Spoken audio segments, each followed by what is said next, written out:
بچیوں زندگی کی خوبصورتی ہر انسان چاہتا ہے، اور یہ صرف در مصطفیٰ سے ملے گی۔ ایک اچھا بیٹا، پہلی شکل ہے اچھا بیٹا، اور میرا نبی کہہ رہا ہے کاش میرے ماں باپ زندہ ہوتے، اور نہیں تو میری ماں زندہ ہوتی تو تم دیکھتے میں کیا کرتا۔ میں عشاء کی نماز کے مصلی پہ ہوتا اور میں سورۃ فاتحہ پڑھ رہا ہوتا، اور ادھر سے میرے گھر سے میری ماں مجھے کہتی محمد، تو میں ماں کے لیے نماز توڑ دیتا۔ سبحان۔ ہاں، میں ماں کے لیے نماز توڑ دیتا۔ اور میرے نبی سے پوچھا گیا یا رسول اللہ قیامت کب آئے گی؟ یہ بچیاں غور سے سنیں، سارے سنو پر یہ خاص طور سے سنیں۔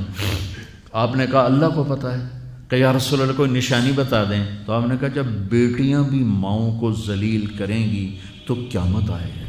جب بیٹیاں بھی ماؤں کو ذلیل کریں گی تو قیامت، ان تلد الامۃ ربتہا، جب ماں کے ساتھ بیٹیاں نوکر جیسا سلوک کریں گی، نوکرانی جیسا سلوک کریں گی تو قیامت کے نکارے پہ چوٹ پڑ کے رہے گی۔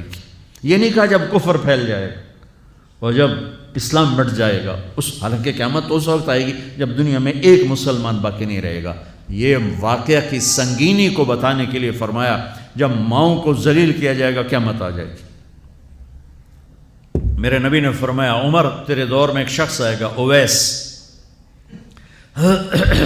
اس کا قبیلہ ہوگا مراد، آگے سب کاسٹ ہوگی قرن، اویس بن عامر، اسے دعا کروانا، وہ کالے رنگ کا ہوگا، چھوٹے قد کا ہوگا، اور اس سے دعا کروانا، دعا تو بھی کروانا، علی تو بھی کروانا، علی اور عمر، اویس ان کے لیے دعا کریں۔ انہوں نے پوچھا کیوں؟ کہ اس نے ماں کی خدمت کر کے اللہ کو اتنا راضی کر دیا ہے، جب وہ ہاتھ اٹھاتا اللہ خالی نہیں لوٹاتا۔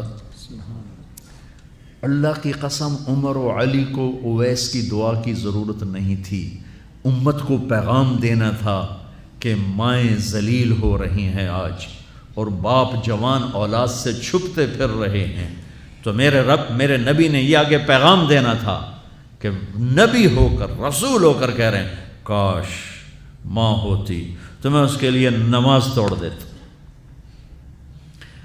آپ کو 8 عورتوں نے دودھ پلایا والدہ سمیت، ان میں ایک ایمن بھی ہیں، آپ کے والد کی باندی، تو گھر میں تشریف فرما تھے، ایمن بیٹھی تھی حضرت عائشہ، تو ایمن کہنے لگی یا رسول اللہ پانی تو پلا دیں، تو اللہ کے نبی ایک دم اٹھے، تو حضرت عائشہ ناراض ہو گئی، ایمن اللہ کا رسول کو کہتی پانی پلا، تو اور کیوں نہ کہوں میرا بیٹا ہے، میں نے دودھ پلایا ہے۔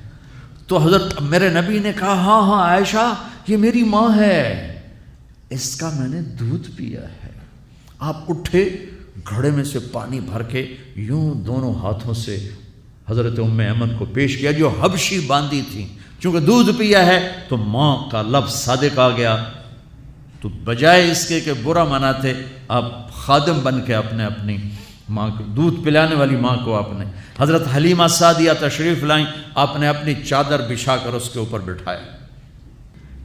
ہمیں پیغام دینا تھا، آنے والے زمانوں میں یہ ہونا تھا۔